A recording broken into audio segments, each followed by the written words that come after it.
안녕하세요.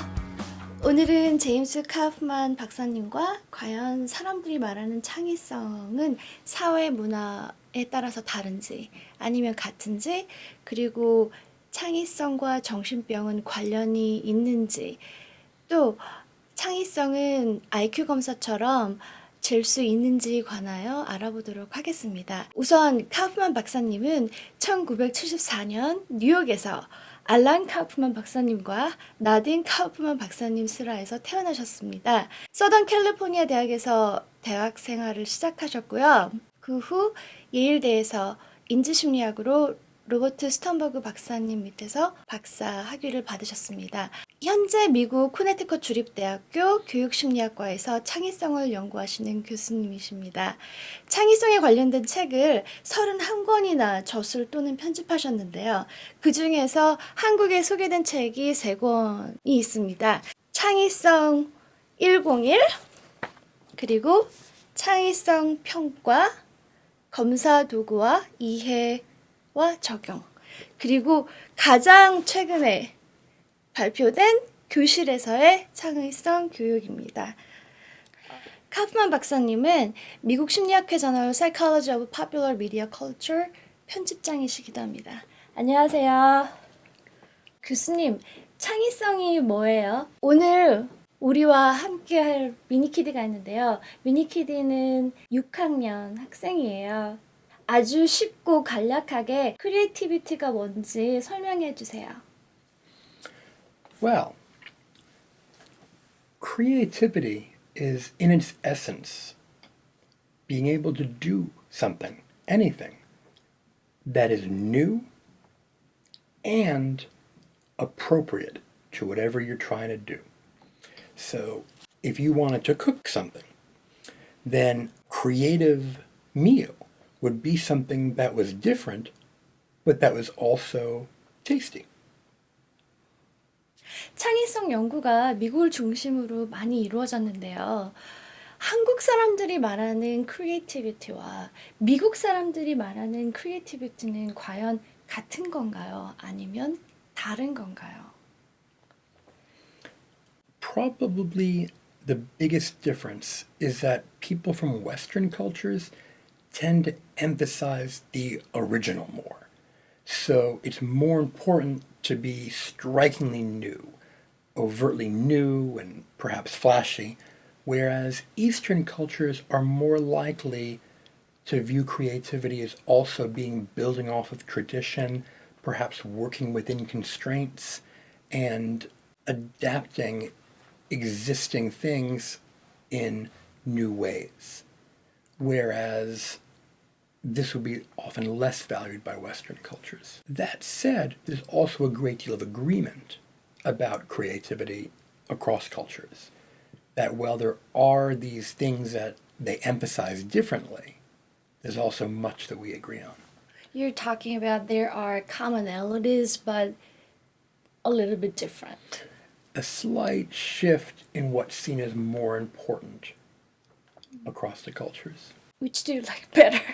I think they're both important. I think that we tend here to undervalue some of the more Eastern conceptions of creativity, and yet it's these type of creative incrementations that in many ways make life more fun. So on one hand, the shocking originality to take new steps is very important, but being able to then refine it, perfect it, take it in new ways, make it better and better and better is also very important and yet not as valued here. 교수님은 실비아 플래스 효과를 처음으로 주장하셨는데요. 그 결과 대중매체의 주목을 많이 받으셨고요. 실비아 플래스 효과에 대해서 간략하게 설명해 주세요. The Sylvia Plath effect in its essence says much less than what people think it says. So people often will take it to mean that creative people are mentally ill. That's not what it says. All the Sylvia Plath effect refers to is that among eminent famous writers, within this group, female poets are more likely to suffer from mental illness. and that female poets are more likely to suffer from mental illness than other very eminent women, such as artists or politicians. The Sylvia Plath effect does not refer to everyday creativity. So one of the most common misconceptions is that the Sylvia Plath effect means that people who write poetry are all crazy, or that women who write poetry are all crazy. That's not what it says. It's a very specific finding that has gotten much more press than it probably deserves. 그러면 창의적인 사람들은 정신적으로 더 건강하다고 볼 수 있나요? 아니면 좀 정신적으로 사이코인가요? It's a very controversial topic, and a lot of it is about what do we mean by these words. So if we're talking about creative genius, there are a lot of studies about creative genius and mental illness. Some of them are very flawed and have huge mistakes in them. But there are enough studies that indicate there's probably some type of association, although not necessarily quite as strong as people might think. At the everyday creativity level, there is some research that suggests that people who are creative may have very low levels of anxiety and depression, and yet creative people also tend to be in better moods, often will be in better physical health or better mental health. It's contradictory at times, to be honest. A lot depends on the measure used. A lot depends on what aspect of mental health we're talking about. An analogy I like to use is that saying that creativity and mental illness are related is like saying that food and emotion are related. It would be as if there were studies about popcorn and anger and peanut butter and sadness. They're totally different. You can't lump them all together, and yet that's exactly what people do. And they'll take studies that look at divergent thinking in college students and super famous geniuses who've committed suicide, and they lump all that together. It's a really complex issue, and there has yet to be the ideal perfect study that shows, yes, we can say this or that. It's still cobbled together from puzzle pieces, all of which have their own problems and inconsistencies.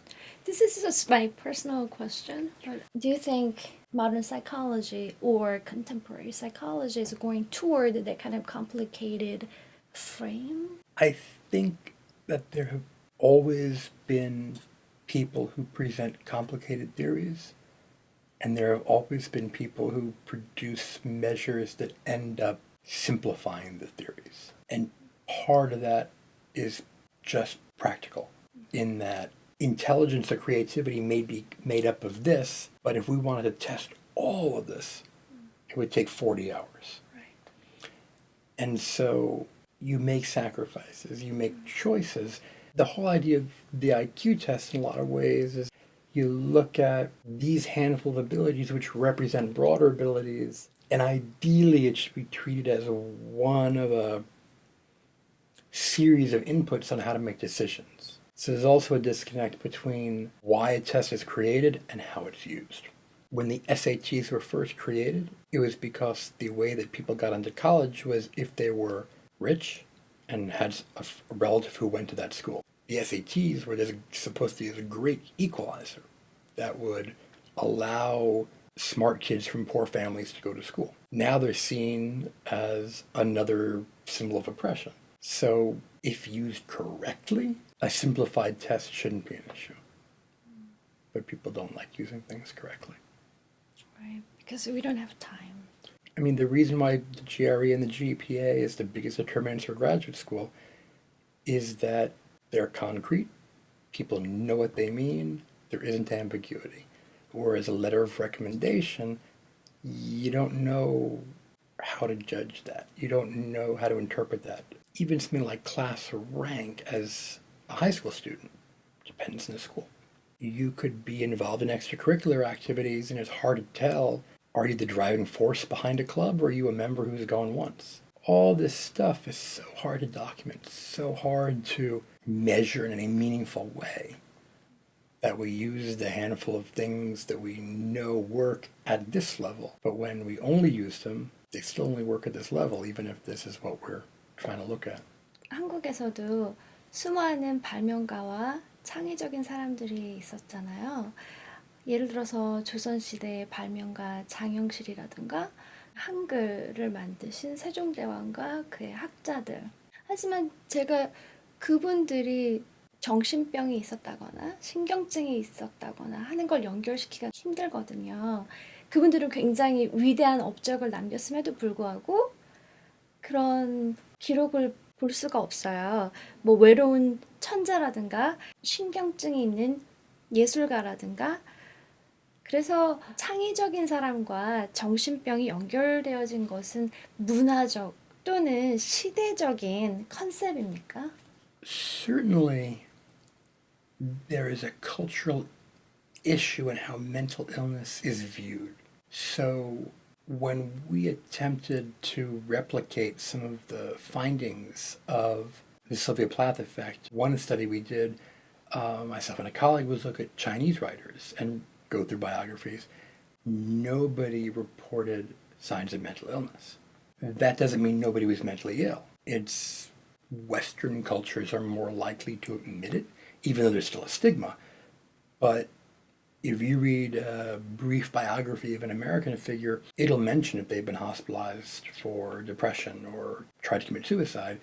The same information might not be present in other cultures. This doesn't mean other cultures are mentally healthy or unhealthy. It's just about how much is there a stigma or taboo, and not just through culture, but also through time. And what today we might consider mental illness might have been considered witchcraft 400 years ago. In a sense, so much of it comes back to measurement error and how hard it is to define and specifically measure some of these things we're talking about. Both creativity and mental illness are very hard constructs to accurately measure.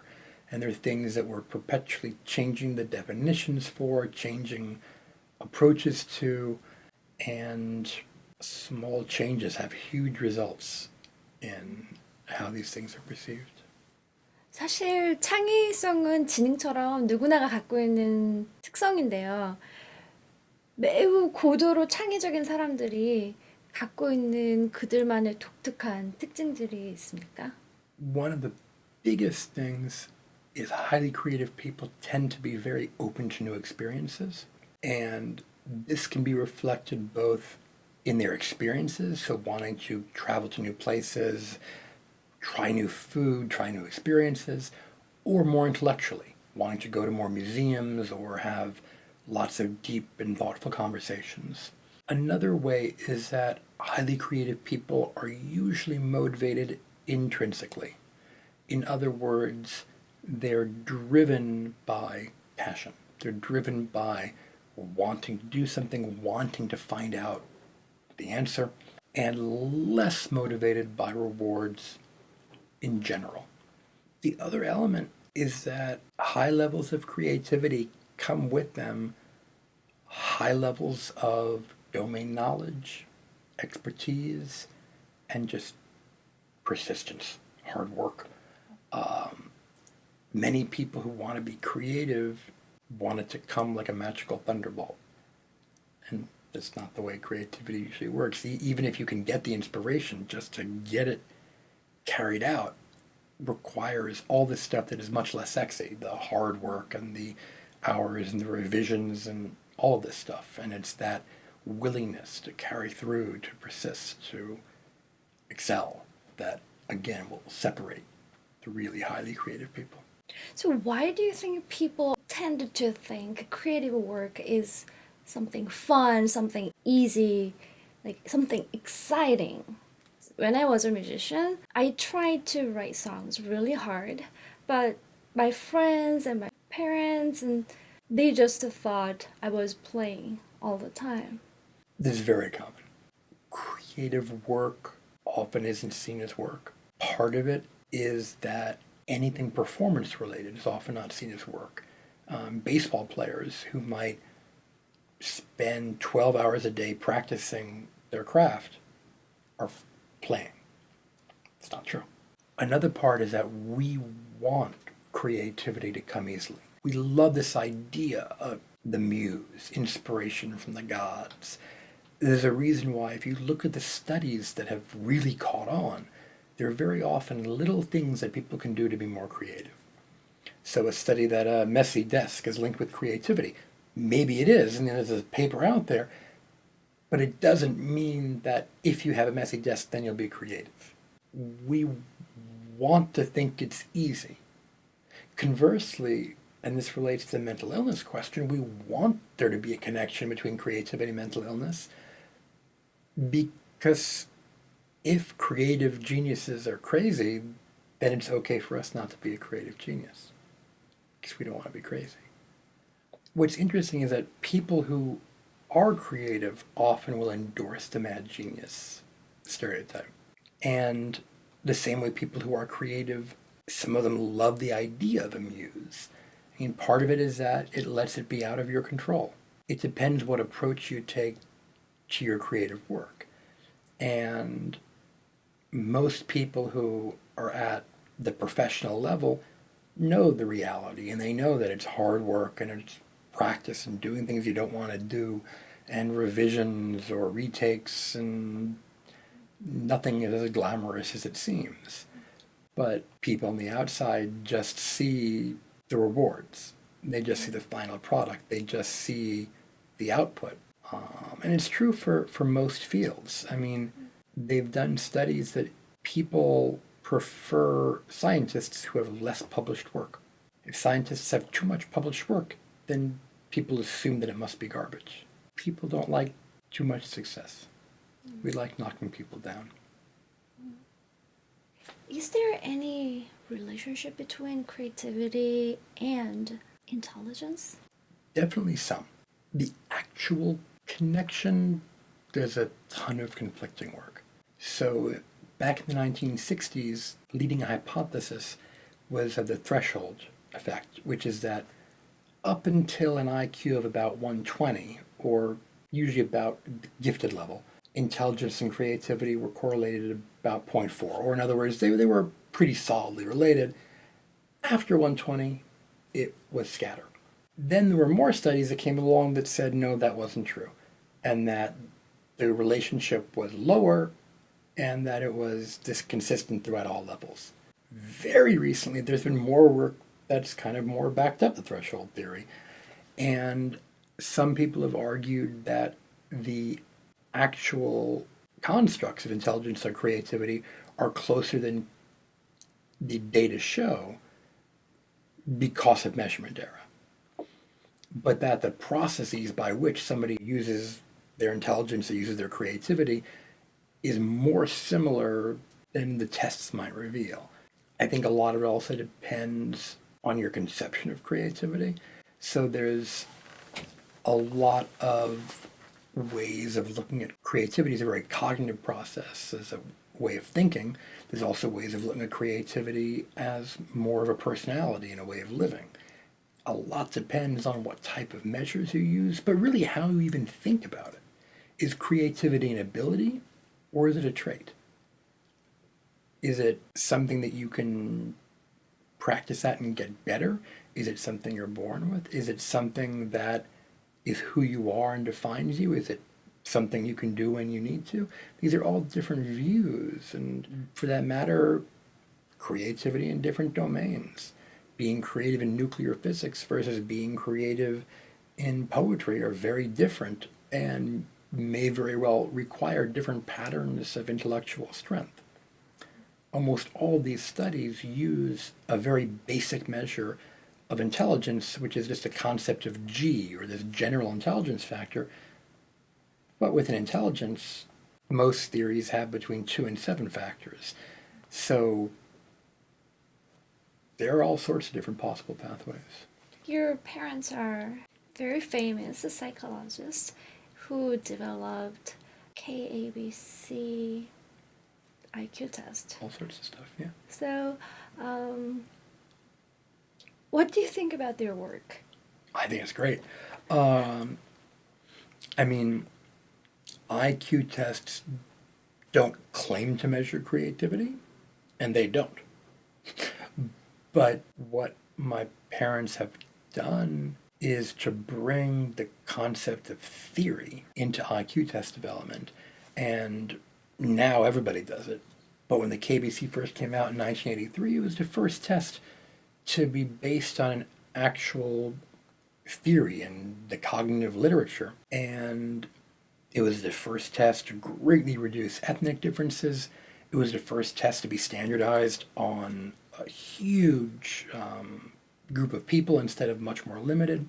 They've also done work on how to interpret IQ tests and the idea that your IQ isn't just a number. It's not, oh, it's 117 or 134 or 87, but rather it's this pattern of abilities, and that you can look at an IQ profile and you can diagnose learning disabilities and figure out how to help people. You can find out what to do with it. It's a clinical instrument as opposed to a categorizational system. They've been amazing influences. We studied different things. It's very chic, particularly among people interested in creativity, to slam IQ. And sometimes I criticize IQ as well. What nobody does is propose something better that's practical. It's similar to how I feel in some ways, again, about the SATs and GREs. People like criticizing them, and there are things to criticize about them. Nobody said, here is this new thing. Nobody. It's what bothers me about people who criticize the lack of creativity in our schools. There are a lot of people who've become very famous by criticizing the educational system for not encouraging creativity, but they never offer solutions. I see. And it feels like that friend who only criticizes you and points out everything wrong about you and but never makes any suggestion of what to do. After a while, I mean, is there value in criticism? Sure, to a degree. There's the film critic in the mold of a Roger Ebert who loves film and used his platform to promote things that he thought were wonderful. And then there are critics like the food critic in Ratatouille, Anton Ego, who live to destroy and to just slam things. And I think that when it's come to a lot of things, but including IQ tests, a lot more people want to slam them. And I get that they piss people off, but nobody's come up with something better. All the solutions that tend to be proposed would work great if every school district had an extra $1 million hiding around. They don't. 지능검사는 역사가 비교적 오래돼서 한국의 많은 사람들에게 익숙하거든요. 그래서 지능은 잴 수 있다라는 신념이 있어요. 그런데 창의성도 IQ 검사처럼 믿을 수 있는 그런 신뢰할 수 있는 검사가 있습니까? 만약에 있다면 소개해 주세요. The most popular way of measuring is with the divergent thinking test, which is when you give people open-ended questions, like how many uses can you think of for a brick, or what would happen if people could fly, or something like that.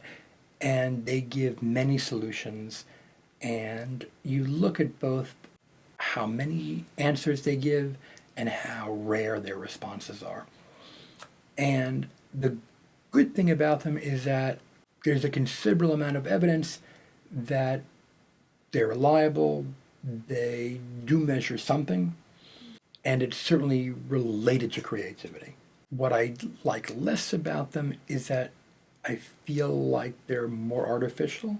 It's not as much as measuring real-world creativity, and it doesn't tap into a lot of domains. So people who might be very creative in science wouldn't necessarily score high on this test. Another way is to have people create actual products, which are then rated by experts. And this is called the consensual assessment technique.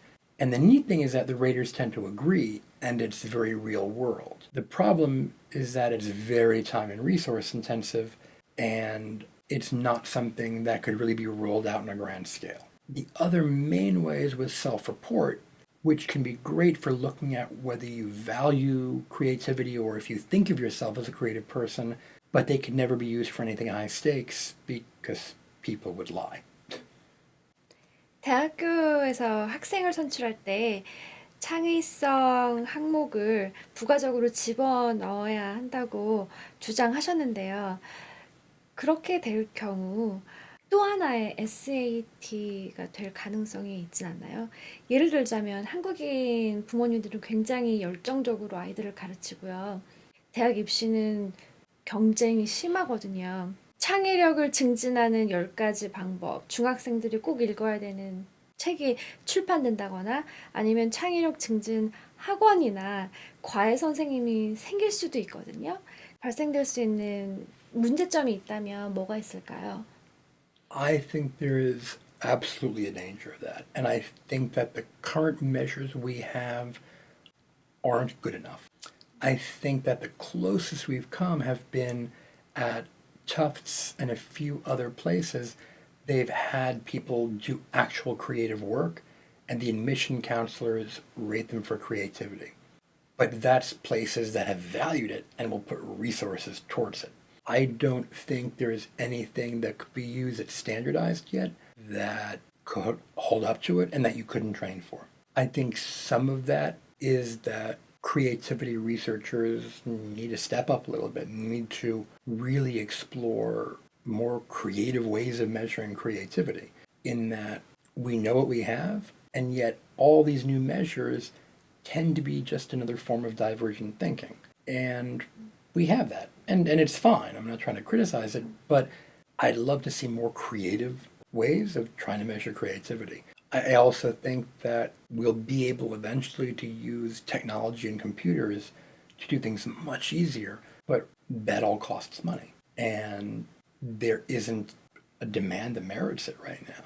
So there's no publisher or grant that's going to give $1 million to develop a perfect creativity assessment, whereas there is that kind of money, for example, for personality testing or intelligence testing. So it's a little bit of a catch-22. There might be a demand if it existed perfectly, but there isn't enough of a demand to fund its existence. Anything that exists right now, I think, would not work as well at high-stakes level unless you had a place committing extensive resources to it. You are a father and you're a creative researcher. So is there any secret method to ensure your children's creativity or your own creativity? It's funny, but before I fully got into psychology, I was a creative writer and was a playwright at one point. And when I began to study creativity, I don't think I got any additional insights into studying creativity by being a playwright, nor do I think any of my creativity research helped my playwriting at all. Some of that is because I don't follow my own instructions. And it's kind of similar to being a parent. I try to get my kids to think a little differently, to do more playful, imaginative activities. I try to play games that require a little more imagination, but they're often most happiest in front of the iPad, so I can't say I've succeeded terribly well. Okay. 한국에 와보신 적이 있으세요? Yes, I've been to Korea twice. Once around 13 years ago and once around 5 years ago. And believe I'm coming next year. 오. I'm still working out the details.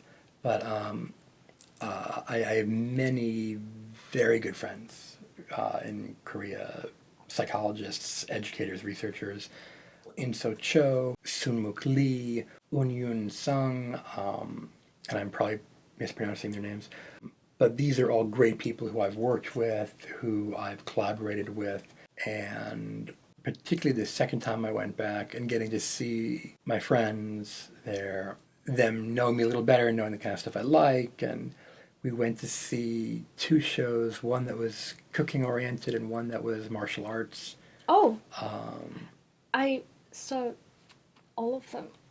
So the cooking show is the one where at the end they're all beating on drums with different ingredients in them. Right, And right, the right. huge one is kimchi. And then the martial arts one, they had a bunch of skits. One of them, Jump. yes, Yeah, that's exactly what I saw. right.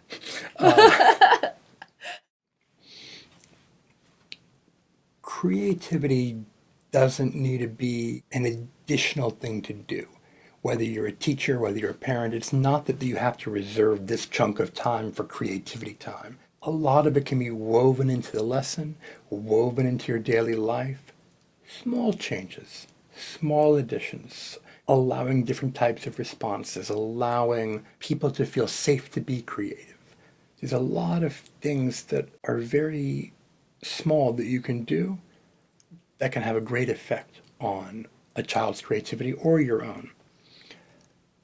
So much of creativity is giving yourself permission. And it may not make you a creative genius, but that's not the only thing that matters. Korean barbecue is amazing. I've never found a place in America that's quite gotten it right. But We have it here in Connecticut. is it good? Recently, the new restaurant, it's called Seoul BBQ something. We went there something and it was very good. Where It was is it? very authentic. At West Farms Mall. And what's it called? Seoul BBQ, and they have table grill. Bulgogi? Is that, I'm mispronouncing it? The two cuts of meat. There is Bulgogi. that. I like the one. 이제